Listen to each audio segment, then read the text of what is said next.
As-tu déjà entendu des phrases comme Tu feras jamais rien de bon dans la vie, toi le jeune? Si c'était toi, mon enfant, si j'étais ton père, là, j'aurais honte de toi. Hey, toi le jeune, tu vas flipper des burgers toute ta vie. Hey, j'ai eu ta sœur le 2 ans passés, j'ai eu ton frère l'année passée. Es-tu sûr que tu viens de la même famille? T'as de l'ouvrage à faire, le jeune? As-tu déjà entendu des phrases comme ça, toi, en éducation? Malheureusement, moi, j'ai entendu ces phrases-là et bien d'autres.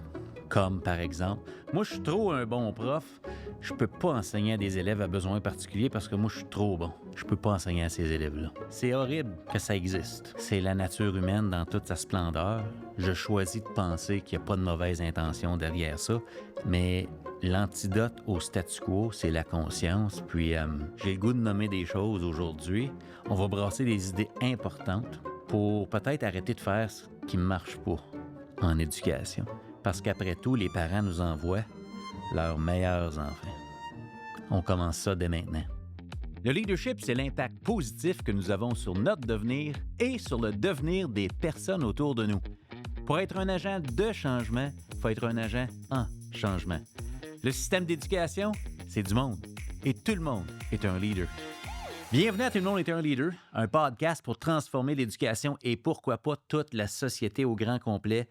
Aujourd'hui, on brasse des idées importantes. Aujourd'hui, on parle de ce qui se dit dans nos écoles. Aujourd'hui, on parle de ce qu'on a de plus précieux dans notre société, qui est nos enfants, les enfants des autres. Puis je mets mon chapeau de père de famille, je mets mon chapeau de grand-père aujourd'hui, je mets mon chapeau de jeune prof qui commence. Wow! C'est quoi la pire phrase que tu as entendue, toi, en éducation, au sujet des autres, là? Quand tu es confronté à la dure réalité que tu as atteint la limite de tes capacités en tant que pédagogue, il y a des choses qui peuvent sortir de toi des fois que tu te dis « Oh my God, j'en reviens pas que j'ai prononcé cette phrase-là. » J'en reviens pas que quelqu'un qui est considéré un professionnel de l'éducation vient de prononcer ces mots-là dans une école.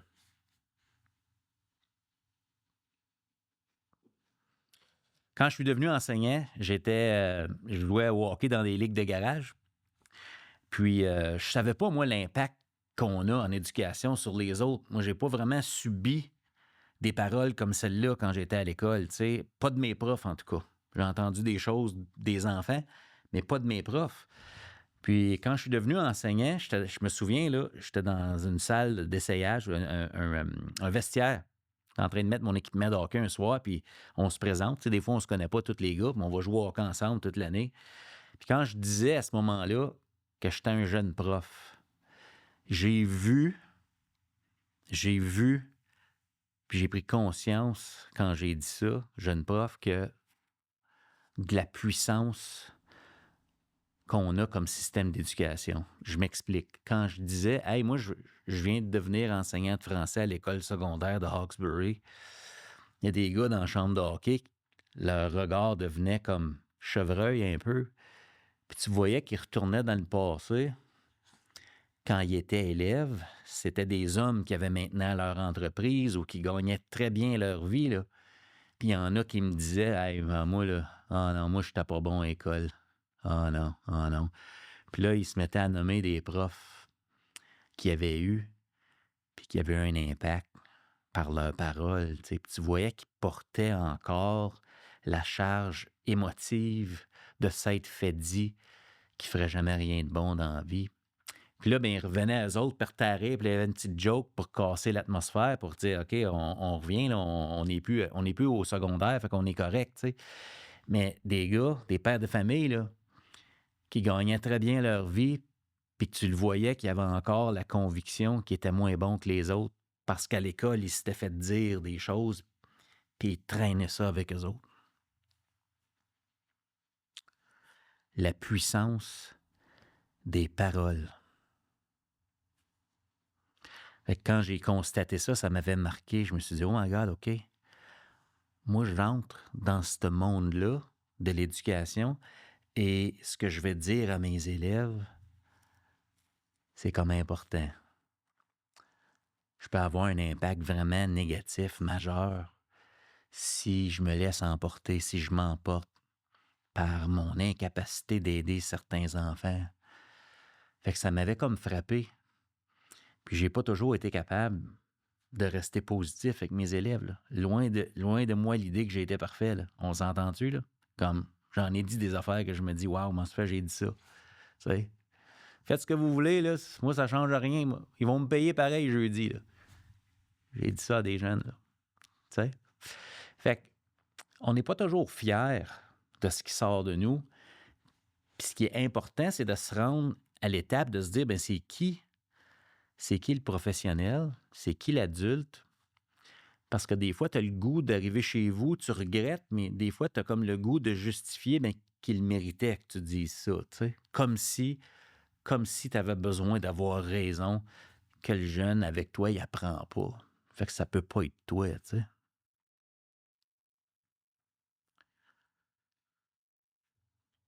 Puis ben, au fil de ma carrière, j'en ai rencontré toutes sortes d'élèves. Des anciens élèves, des fois, c'est des parents qui reviennent, puis par les mots qu'ils utilisent, tu l'entends, là, qui n'ont pas eu un parcours scolaire facile. Fait que ce que leur enfant est en train de vivre dans ton école, quand tu es la direction, ils s'en viennent te dire, je veux faire sûr que ce que moi j'ai vécu, mon enfant ne vivra pas ça, là. Tu me suis-tu? C'est important qui on est en éducation. C'est important d'être conscient, zoom out. Qu'est-ce qui se passe dans l'instant présent? Il y a des choses qui se disent pas, qui n'ont pas leur place. Il y a des choses qui n'ont pas leur place. Et la phrase de Wayne Holly que j'ai mentionnée dans mon podcast la semaine passée, puis que je mentionne à qui veut bien l'entendre, les enfants, les parents nous envoient leurs meilleurs enfants. Ça veut dire que l'enfant qui est là, il a déjà gagné à la loterie de la vie, là. Parmi tous les enfants possibles qui auraient pu venir au monde de cette union-là entre le père et la mère, c'est lui qui est là. Il a déjà gagné, c'est lui le gagnant. Et la vie, l'univers ne fait pas d'erreur. Si l'enfant est là, c'est parce que quelque chose a amené. Ouais. Il y a des enfants qui nous amènent à rencontrer l'humain, tu sais. Il y a des enfants que tu te dis, ils n'ont pas besoin de nous autres, viennent à l'école, puis tu te dis, waouh, tu le sais que présentement, toi, t'en sais plus que le jeune, parce que lui est plus jeune, mais tu as des élèves dans ta classe que tu te dis, hey, lui, là, ou elle, là, est bien plus intelligente que moi. Puis là, tu te dis, waouh, j'ai le privilège d'être une personne qui va faire partie des différents adultes qui vont peut-être l'aider comme un, je ne sais pas. Tu sais, tu te dis, waouh, tu es juste en appréciation, tu te dis, waouh, c'est quelque chose, quelqu'un qui l'a facile le même. Puis tu as d'autres élèves que tu te dis, waouh, je me sens challengé, je me sens dépourvu de stratégie, ça expose, ça m'amène à développer une relation intime avec l'impuissance. Des fois, tu te dis, waouh, avec tout ce que je sais, avec toute ma bienveillance, je le sais que cet enfant-là a plein de valeurs, puis qu'il y a une raison d'être. Je vois pas ce que j'y amène comme c'est là. Tu sais, je me. Ça fait 3 semaines, ça fait 6 semaines, ça fait 3 mois, ça fait 1 an, ça fait 2 années consécutives. Des fois, on a les enfants plus qu'une année consécutive, tu sais. Puis des fois, tu te dis, waouh, je ne sais pas, ça va avoir été quoi ma contribution dans la vie de cet enfant-là, autre peut-être que de lui avoir offert une présence humaine de qualité, de ne pas l'avoir jugé, de l'avoir accepté, de lui avoir donné la permission d'être qui il est, de m'être intéressé à lui, d'avoir continué de lui offrir un regard bienveillant. Je ne sais pas ce que ça peut être, mais tu sais, des fois, être enseignant,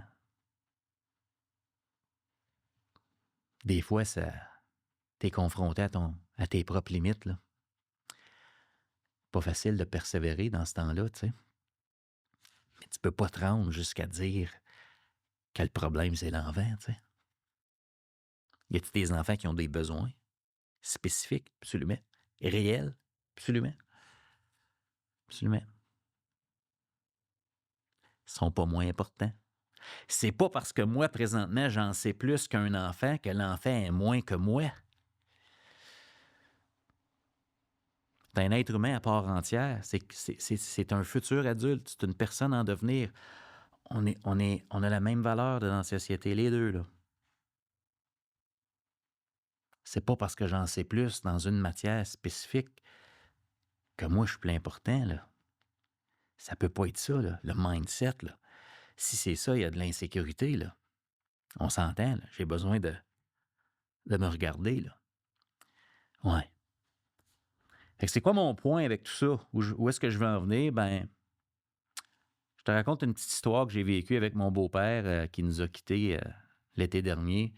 Un des derniers projets qu'on a fait ensemble, il avait le goût de faire un jardin.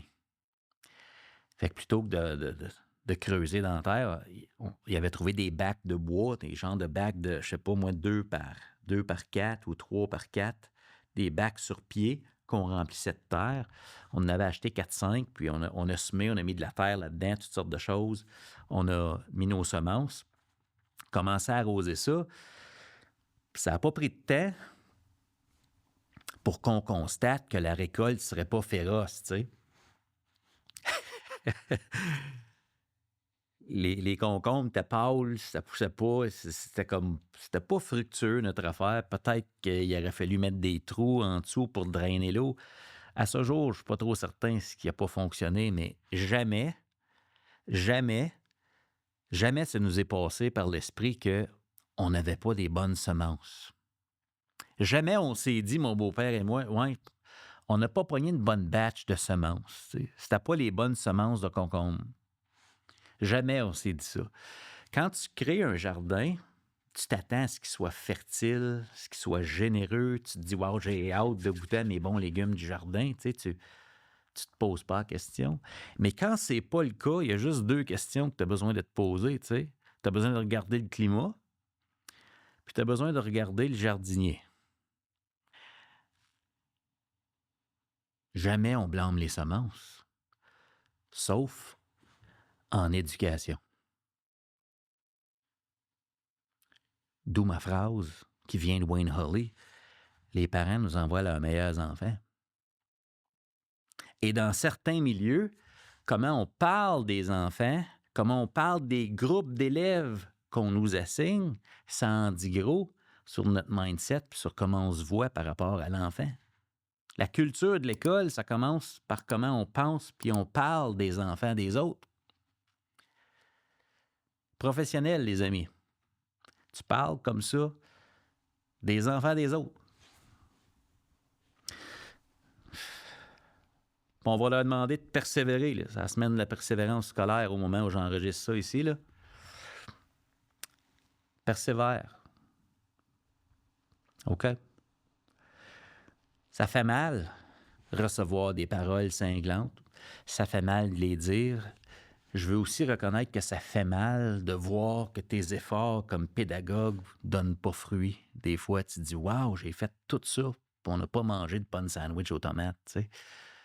J'ai mis toute cette énergie-là, puis je ne vois pas concrètement ce que ça donne. Ça fait mal. Fait que des fois, il faut se poser la question, c'est qui a le problème d'apprentissage? Problème entre guillemets, là, tu sais, là. Si 70% des élèves dans une école ont dit qu'ils ont besoin d'un plan d'intervention, il faut peut-être se poser des questions. Je dis un pourcentage aléatoire, là, tu sais. Quand c'est une majorité de semences qui sont le problème, il faut peut-être faire un temps d'arrêt et se dire « Hey, le climat puis le jardinier, on a-tu pensé de regarder là? » Ouais. Puis un jardinier, il fait quoi, lui, pour s'assurer de bien faire son travail une fois qu'il voit que ça ne donne pas ce qu'il... Mais tu te poses la question, qui est devant moi? Qui est cet enfant-là? Toutes les semences n'ont pas besoin des mêmes conditions. Donc, une fois que je sais qui est devant moi, puis que j'apprends à le connaître, mais peut-être que je peux lui offrir les conditions dont il ou elle a besoin pour qu'il atteigne son plein potentiel. Mais ça commence par je cherche le bon dans l'autre, puis je m'intéresse c'est qui est devant moi. Je dois répondre à ces besoins-là. Pas l'inverse. Pas j'ai besoin de créer un plan d'intervention pour ces 18-là, comme ça, ils vont être capables de fitter dans ma structure à moi. C'est sévère ce que je viens de dire là, hein? On est là pour les enfants. Pas l'inverse, les amis. Ouais. Et je trouve injuste de demander aux enfants de persévérer si nous, on n'est pas prêts à se regarder.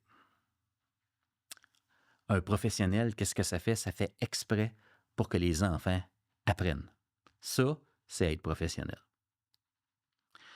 Donc, il faut regarder le discours intérieur, comment on se sent face à ces enfants-là, puis il faut être prêt à se regarder puis dire « Hey, sais-tu quoi? Peut-être qu'il me manque des stratégies. Peut-être que j'ai arrêté de voir le bon et l'extraordinaire chez certains enfants. Et si tu ne vois pas le bon et l'extraordinaire dans les enfants qui sont là, qui sont en devenir, c'est quoi les chances que cet enfant-là soit bien servi, tu sais? C'est quoi les chances? » Donc, je te lis un petit extrait. Extrait du livre « How Emotions Are Made ». Extrait qui avait été publié par François Bellil, un ancien collègue qui avait mis ça dans Twitter. Voici l'extrait. Regarde ça, c'est beau. Les enfants qui proviennent d'un milieu défavorisé entendent 125 000 mots négatifs de plus que de mots positifs. Ceux des milieux aisés entendent 560 000 mots encourageants de plus que de propos négatifs, et ce, avant l'âge de 4 ans. Puis après ça, ben t'apprends ce que ça veut dire si tu n'apprends pas à bonne vitesse. Ou si tu ne fites pas bien dans la structure de l'adulte qui est devant toi. Tu peux recevoir toutes sortes de phrases. Puis on le sait, dans le développement humain, de 0 à 7 ans environ, tu n'es pas outillé comme être humain pour rejeter ce que tu crois ou tu ne crois pas. Ça se dépose, puis tu le portes avec toi. Puis même si tu reçois ces phrases-là après l'âge de 7 ans, ça marque quand même te faire dire que tu ne feras rien de bon dans la vie parce que tu n'as pas complété un exercice de grammaire. Tu sais? Exemple. Ça, hein? C'est comme démesuré pour la circonstance ou la situation, là. Donc, mon invitation aujourd'hui, c'est peut-être de prendre conscience à comment on parle aux enfants. Parce qu'on reproduit qui on est, les amis. On reproduit qui on est. Puis si on n'aime pas comment les enfants parlent entre eux ou comment les enfants nous parlent ou se parlent entre eux, peut-être qu'on a besoin de se poser des questions comme adulte. Puis là, je remets mon chapeau de père de famille puis de grand-père. J'ai un petit-fils. C'est notre meilleur. On l'envoie au service de garde. Pas on, mais notre fille envoie son enfant au service de garde. Ben, c'est son meilleur. C'est notre meilleur dans la famille. Petit-fils, ça, là.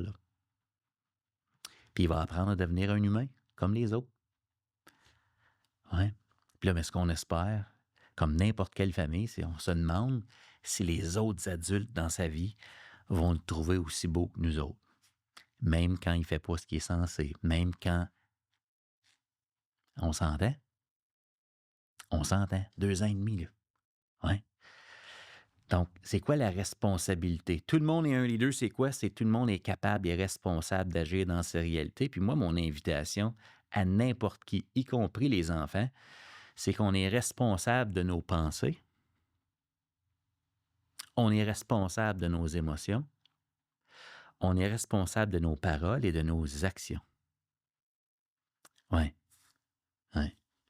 Et moi, mon invitation, en ce mois de la persévérance scolaire, peut-être que si on veut que les jeunes persévèrent, il y a des choses qu'on peut arrêter de dire à ces enfants-là. Puis peut-être qu'entre collègues, on peut se le dire quand un collègue dépasse la limite avec bienveillance. « Hey, es-tu correct? Je t'ai entendu à telle heure dire telle chose à tel enfant. » Ouais. Ça a tout un impact, ça. Ouais. Es-tu correct? Es-tu correct? Parce que, mes très chers collègues, les parents nous envoient leurs meilleurs enfants.